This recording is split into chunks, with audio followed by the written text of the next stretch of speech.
And as the uprising in Iran intensifies, activists now say at least 116 people have died during protests challenging Iran's theocratic regime. Madeline Rivera joins us live from Washington with the details. Hey, Maddie.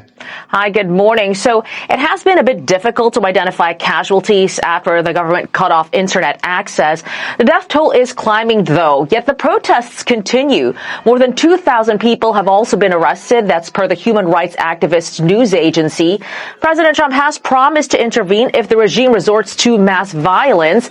Now, the Wall Street Journal reports administration officials have had preliminary conversations about how to carry out an attack if the U.S. does need to follow through.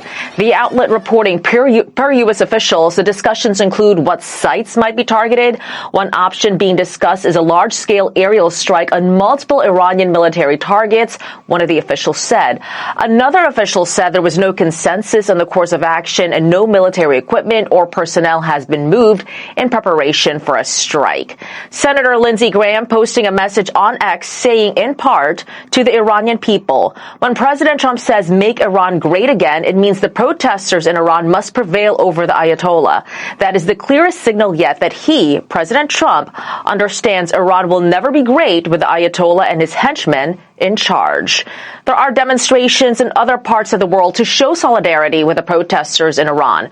One man scaled the balcony of Iran's embassy in London, you see it there, and tore down the Islamic Republic flag, replacing it with one from the Shah era. Iran, meantime, says they'll retaliate if the U.S. attacks, saying U.S. military bases, ships, and other assets in the region will be considered potential targets. Charlie, Rachel, and Griff. All right, Maddie. Thank you, Maddie. Much. What an incredible thing we were watching unfolding. And you know what's so unique about these protests is these are youngsters. Yeah. These are teenagers and 20-year-olds who have never known anything other than oppression in an Islamic state. And they are willing to fight for something that only their grandparents were able to tell them about the freedom that once existed in the country. And that is a remarkable thing. You know, I've been trying to think what's different in this protest than other protests we've seen before in Iran that have been squelched. And I want to ask you, because I know you've been following this really closely, is it the internet and is it access and the ability to share images even to the world right now? I mean, this is incredible. Yeah, what's different, Rachel, it's such an important question. We saw something like this in 2009 when they stood up. And guess what? The guy behind the Resolute desk was named Barack Obama, and he did not stand with those protesters, and his administration did nothing to help them. And you know what's different is the current occupant of the White House, Donald Trump, says, this is a cover of the New York Post. It's so powerful. Got your back. And President Trump yesterday tweeting out this, or putting on Truth Social rather, Iran is looking at freedom, perhaps like never before. The USA stands ready to help. And the fact that we don't know exactly what may come, as Maddie was reporting, the Wall Street Journal saying that the administration is looking at possible large-scale strike options. But one thing is those protesters now are feeling support from this administration, and I think it's feeling it, and it's getting even bigger. One other technological difference is, of course, Starlink and Elon Musk. That's right. That's what I was getting at. That's made a difference in other protests, even in Cuba, when you saw the uprising a few summers ago.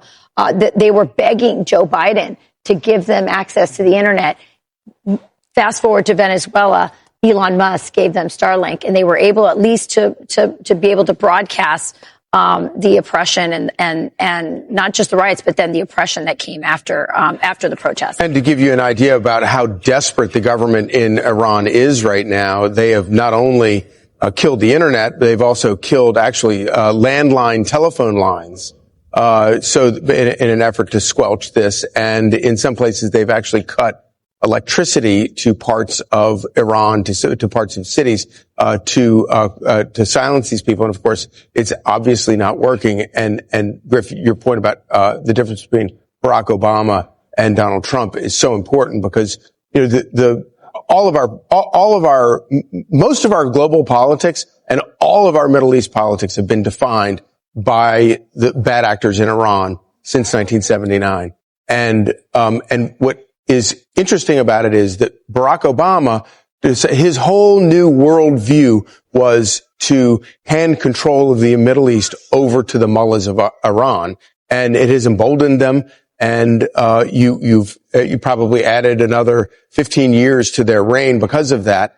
And now we're seeing this, and it looks like it really did. There's something really does feel very different, and obviously, as we reported yesterday, much of it is based on economics and the collapse of the Iranian economy, which is driving so much.